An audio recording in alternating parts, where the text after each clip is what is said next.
Presiden ke-7 Joko Widodo menghadiri acara reuni Fakultas Kehutanan Universitas Gadjah Mada Yogyakarta angkatan tahun 1980. Jokowi yang mengaku dalam keadaan masih dalam pemulihan memaksa hadir dalam acara reuni agar isu ijazah palsu dirinya tidak semakin liar.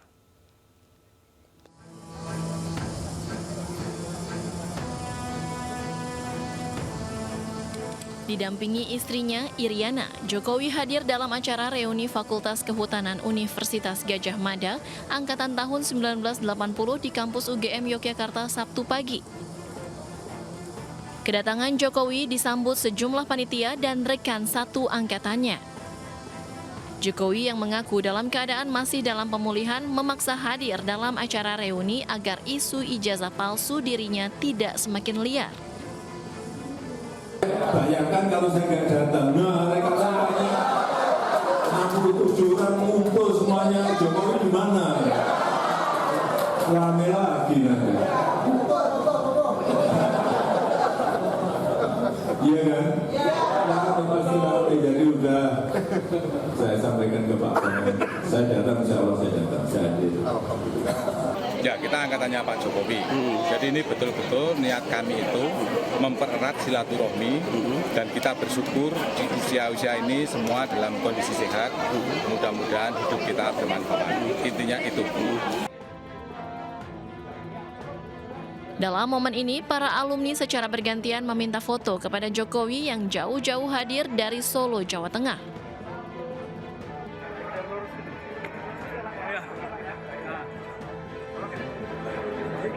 Usai mengikuti sejumlah rangkaian acara, Jokowi dan Iriana kemudian meninggalkan lokasi acara dan langsung bertolak ke kediamannya di Solo, Jawa Tengah. Dari Sleman, Yogyakarta, Heru Trijoko, iNews melaporkan. Diduga mengalami remblong, truk pengangkut beras menabrak sejumlah kendaraan di Jalan Lintas Barat Sumatera, Kabupaten Tapanuli Selatan, Sumatera Utara. Akibat kecelakaan, 7 orang mengalami luka-luka dan sejumlah kendaraan rusak.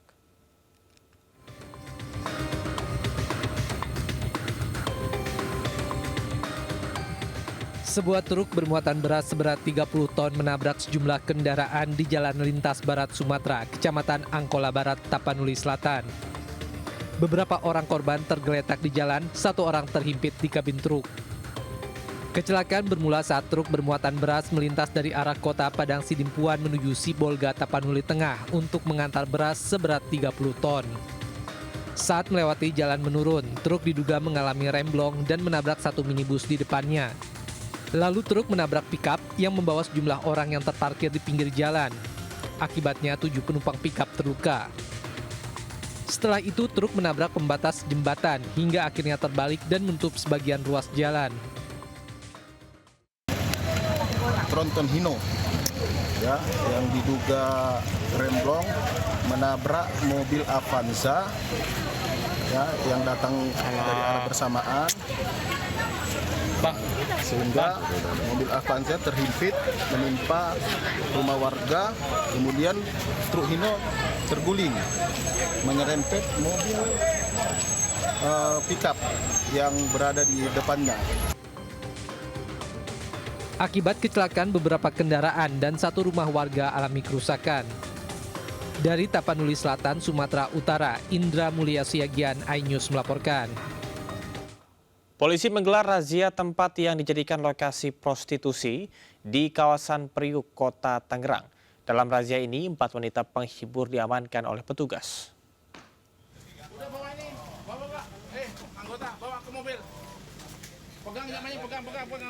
Wanita yang diduga terlibat praktek asusila di Priuk, Kota Tangerang diamankan polisi. Gelaran razia menindaklanjuti banyaknya aduan masyarakat terkait dengan maraknya praktek prostitusi berkedok kafe remang-remang. Sementara itu, 4 orang wanita yang terjaring razia langsung dibawa ke Mapolsek Jatiuwung untuk pemeriksaan.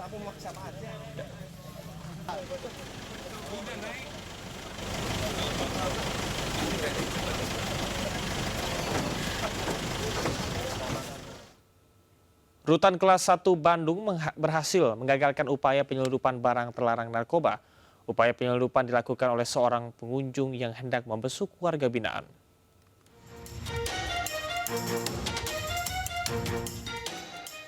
Aksi petugas rutan kelas 1 Bandung membongkar bungkusan hitam misterius yang diduga narkoba terekam video amatir. Dalam bungkusan ditemukan sekitar 20 bungkus sabu yang sudah dibungkus rapi dalam kemasan kecil, beberapa butir obat terlarang, dan 1 bungkus tembakau sintetis. Barang tersebut diselundupkan seorang pengunjung untuk warga binaan saat kunjungan. Penyelundupan diketahui setelah petugas mencurigai seorang pengunjung berinisial W mengunjungi seorang warga binaan berinisial A. Pelaku sebelumnya sudah dicurigai petugas dan telah diawasi ketat selama 1 bulan setiap dirinya mengunjungi A. Kejadian itu ada di Rutan 1 Bandung. Kejadian penyelundupan itu sekira pengunjung di pukul 10 di sesi kedua. Saat ini warga binaan yang menerima narkoba tersebut sudah ditangani langsung pihak rutan. Sementara pelaku pembawa narkoba telah diserahkan ke Polrestabes Bandung. Dari Kota Bandung, Yanuar Candika, iNews melaporkan. Seorang gadis di bawah umur diperkosa 7 orang di Pasuruan, Jawa Timur. Salah satu pelaku adalah ayah kandung korban. Penangkapan para pelaku diwarnai teriakan dan amukan warga.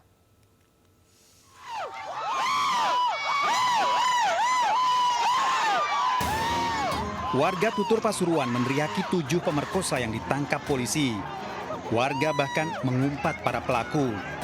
Bahkan warga menendang kendaraan polisi yang digunakan untuk mengangkut pelaku guna pemeriksaan. Pemerkosaan yang dilakukan 7 orang, 1 diantaranya bapak korban. 7 pelaku menjalani pemeriksaan di kantor polisi dan mengakui membujuk korban dengan iming-iming uang hingga pengancaman. Korban dicabuli para pelaku sejak Agustus 2024 hingga Juli 2025 secara bergantian dengan sembunyi-sembunyi baik di rumah dan di ladang. Jadi ada berbagai macam, karena tersangkanya banyak, ada yang melakukan pengancaman, ada yang korban mendatangi tersangka juga, seperti itu, dan memberikan imbalan modusnya. Para tersangka terancam hukuman 15 tahun penjara, sementara bapak korban akan diperiksa mendalam dan akan ditambah hukuman. Dari Pasuruan, Jawa Timur, Jaka Samudra, iNews melaporkan. Pemirsa, seorang residivis ditangkap warga setelah terbukti mencuri kalung emas milik bocah di jalan raya di Palangkaraya, Kalimantan Tengah. Pelaku ternyata telah 2 kali mencuri dengan modus yang sama.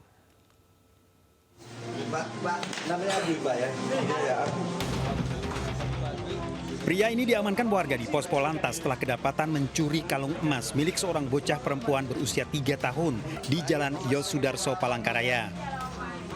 Warga yang geram bahkan sempat menganiaya pelaku. Polisi membawa ke Polsek Pahandut, Palangkaraya termasuk barang bukti kalung emas milik korban dan sebuah gunting guna menjalani pemeriksaan lebih lanjut. Aksi pelaku dengan menggunting emas yang dikenakan korban saat tengah bersama ibunya membeli minuman. Namun aksi pelaku sempat terlihat warga sehingga memotret dan memberitahukan kepada ibu korban. Dia meminta, ibu itu meminta barangnya. Nah, setelah itu mungkin ini baru dikasih tahu, barang tersebut dikasih tahu di tangannya, baru ibu itu berteriak meminta tolong. Ya, pelaku ini dugaannya sudah 2 kali ya dengan ini ya. Sebelumnya sudah pernah juga melakukan hal yang sama. Atas perbuatannya tersangka terancam hukuman 9 tahun penjara. Dari Palangkaraya, Kalimantan Tengah, Ade Sata, iNews melaporkan. Diduga menggelapkan uang ratusan nasabah yang nilainya mencapai miliaran rupiah, kantor lembaga keuangan mikro berbasis syariah atau koperasi di Anyer, Serang, Banten disegel oleh polisi.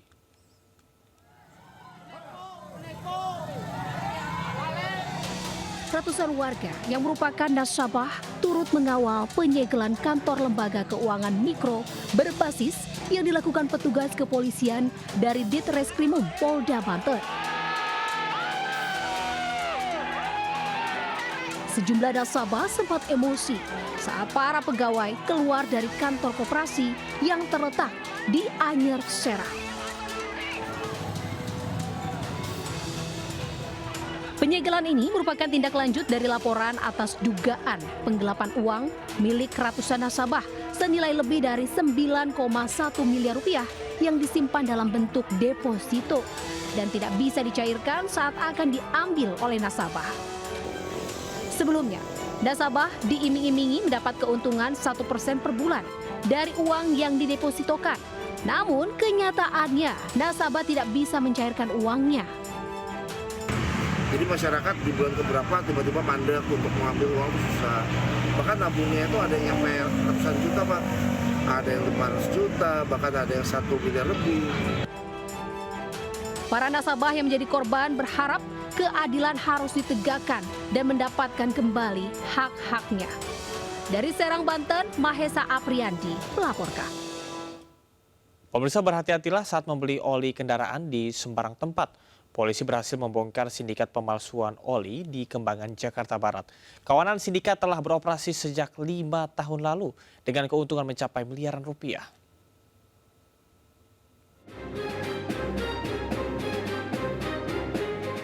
Empat orang tersangka sindikat oli palsu ini diamankan unit Krimsus Polres Metro Jakarta Barat. Mereka ditangkap di rumah produksi oli palsu wilayah Kembangan, Jakarta Barat.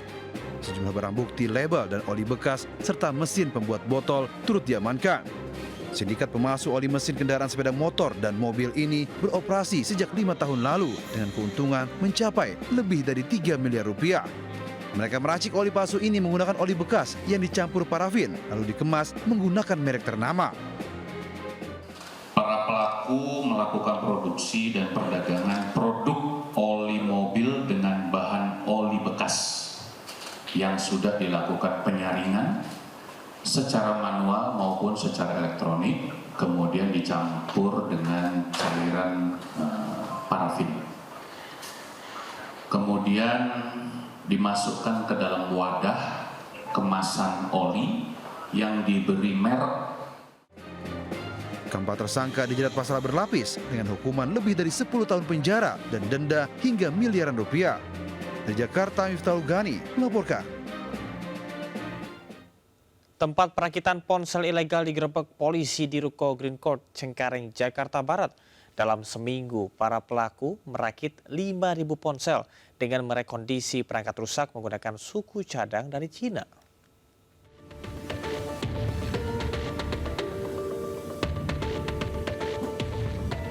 Petugas mengungkap sindikat penjualan dan pemalsuan ponsel di ruko 3 lantai di perumahan Green Court Cengkareng. Kasus ini terbongkar berawal dari keluhan masyarakat yang membeli ponsel merek terkenal dengan harga murah secara online. Dari hasil pemeriksaan, sindikat ini sudah 2 tahun merakit ponsel ilegal. Mereka menggunakan suku cadang ponsel rusak asal Cina yang diimpor melalui sebuah perusahaan di Batam, Kepulauan Riau. Dalam seminggu, mereka mampu memproduksi 5.100 ponsel rekondisi berbagai merek. Yang dilakukan oleh pedagang ini yaitu melakukan impor secara ilegal, kemudian merakit handphone dengan bahan rekondisi ya. Jadi sebenarnya itu banyak barang-barang bekas ya. Selain ponsel yang sudah siap jual, dari dalam ruko ini juga ditemukan aksesoris lainnya. Total kerugian negara akibat praktik penjualan ponsel palsu dari lokasi ini mencapai 12 miliar rupiah. Di Jakarta, Miftahul Ghani melaporkan. Diduga mabuk, pengemudi mobil Jeep nyaris dihakimi pengguna jalan usai memukul sopir truk kontainer di ruas Jalan Daan Mogot Cengkareng, Jakarta Barat Sabtu dini hari. Diduga insiden tersebut dipicu oleh saling berebut jalan dan nyaris bersenggolan antar keduanya.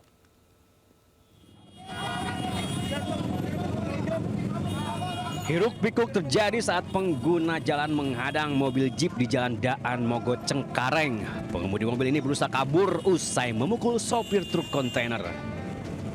Warga tersulut emosi lantaran pengemudi mobil tidak mau turun dari kendaraannya.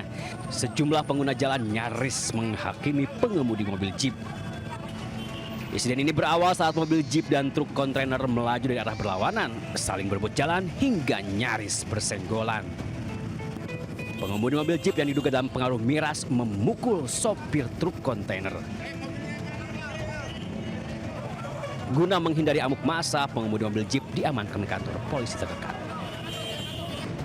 Dari Jakarta, Rio Manik, iNews melaporkan. Sekjen DPP Partai Perindo Andi Yuslim Patawari turut menghadiri peringatan hari lahir ke-27 Partai Kebangkitan Bangsa di JCC Senayan, Jakarta.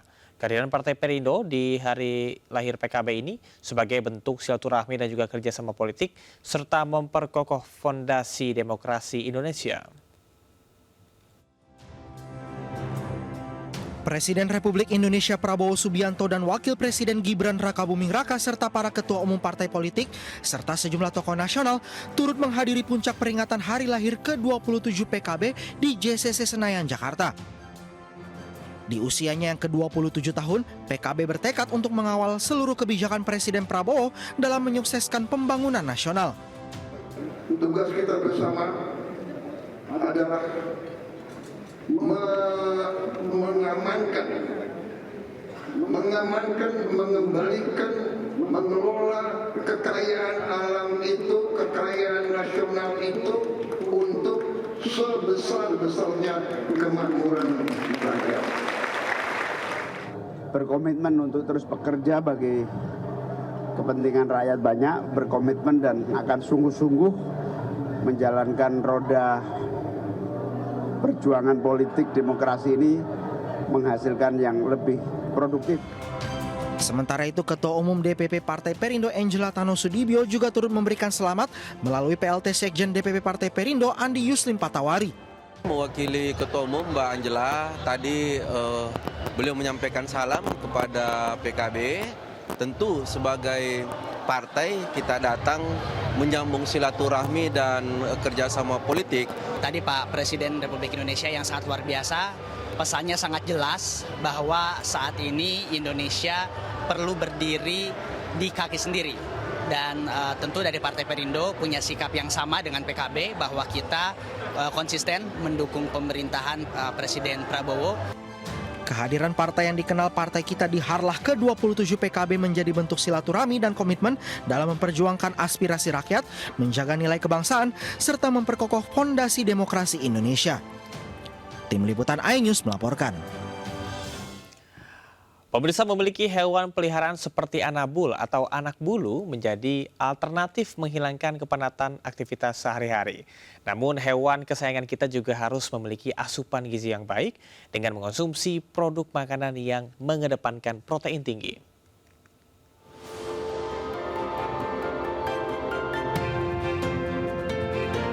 Hewan peliharaan seperti anjing, kucing, kelinci terbukti mampu memberikan efek menenangkan dan meningkatkan suasana hati.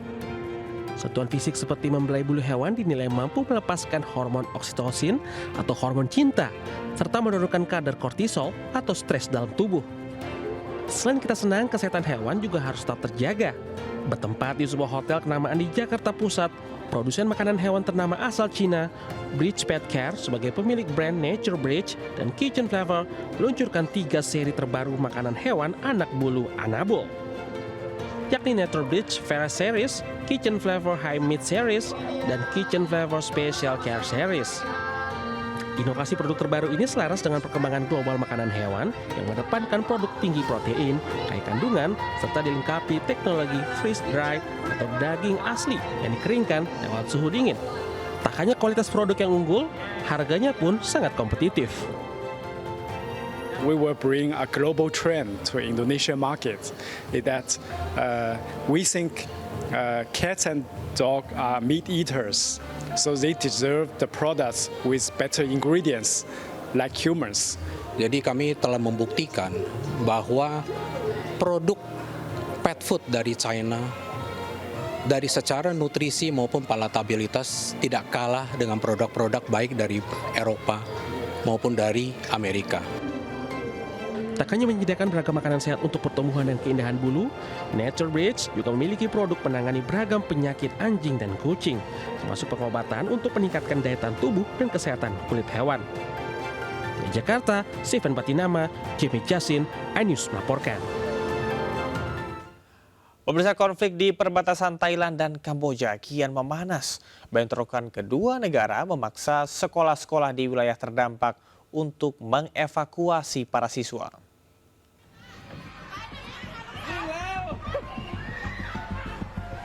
Ketegangan di perbatasan Thailand dan Kamboja kian memuncak. Bentrokan bersenjata yang pecah antar kedua negara memaksa sejumlah sekolah di wilayah terdampak untuk mengevakuasi para siswa. Sebuah video yang viral di media sosial memperlihatkan situasi panik ketika suara sirine bergaung.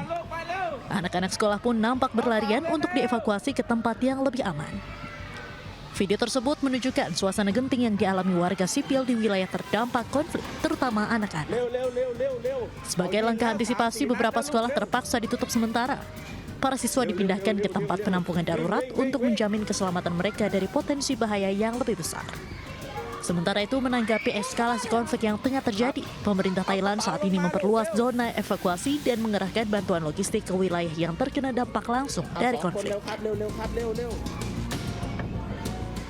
Pemirsa, jadwal pertandingan timnas Indonesia melawan Irak di babak kualifikasi Piala Dunia 2026 resmi berubah. Perubahan jadwal terjadi setelah PSSI mengajukan permohonan banding ke AFC karena dinilai akan merugikan timnas Garuda.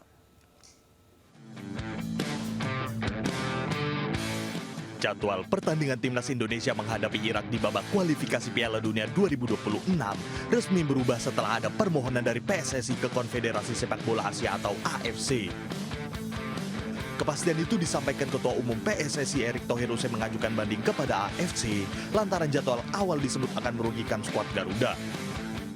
Jadi kita mengirimkan surat kepada AFC gitu. Dan tentu kami berkoordinasi dengan pihak MNC juga sebagai media yang menayangkan daripada pertandingan dari pihak MNC. Nah, alhamdulillah AFC merespon dengan baik. Pertandingan kedua dimundurkan dari jam 6 menjadi 10.30. MNC Group selaku pemegang hak siar kualifikasi Piala Dunia 2026 tetap mendukung timnas Indonesia yang akan berjuang di babak keempat kualifikasi Piala Dunia 2026 zona Asia.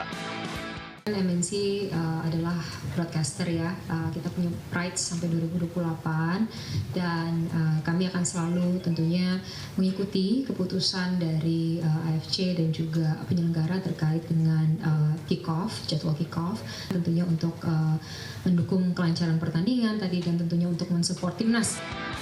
Dengan perubahan tersebut, jadwal pertandingan Indonesia melawan Irak diundur menjadi Minggu 12 Oktober 2025 pukul 2.30 waktu Indonesia Barat atau mundur sekitar 4,5 jam dari jadwal semula. Dari Jakarta, salam Pulungan, Rizky Yulianto, iNews melaporkan.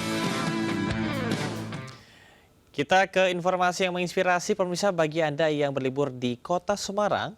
Lokasi wisata yang satu ini bisa menjadi referensi Anda. Sebuah goa petilasan yang dihuni ratusan kera, yakni Goa Kreo. Dan berikut liputannya untuk Anda.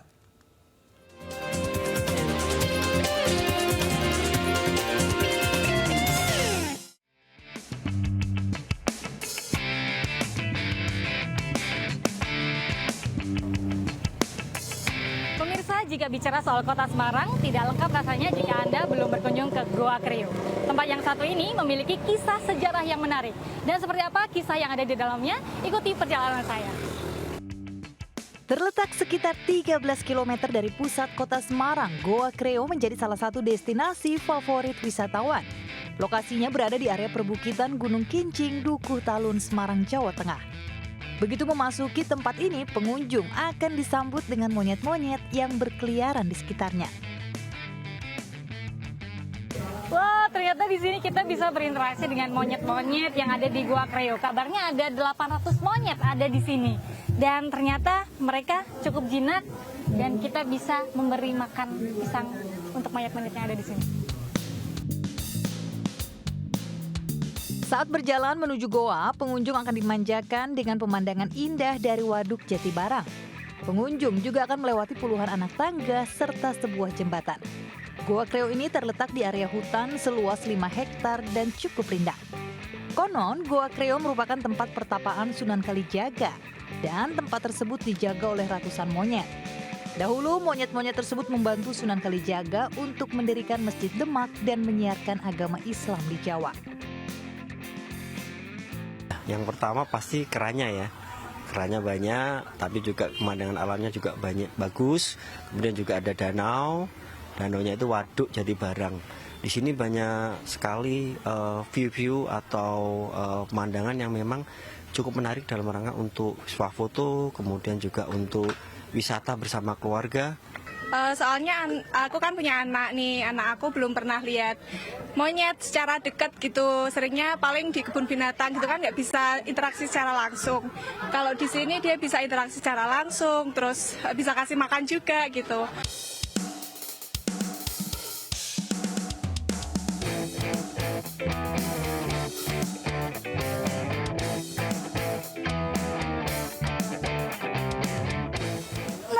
Disinilah pemirsa Goa Kreo, tempat pertapaan Sunan Kalijaga.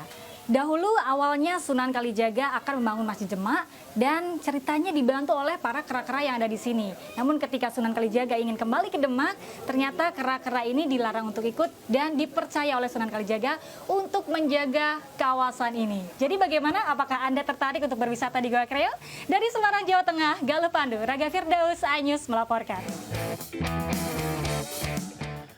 Kita ke informasi lain, pemirsa. Wisata sejarah peradaban purba Nusantara di Toraja Utara menjadi destinasi favorit wisatawan domestik dan mancanegara. Pengunjung merasakan sensasi melihat langsung peninggalan purbakala serta hamparan batu besar megalit mirip Stonehenge di Inggris.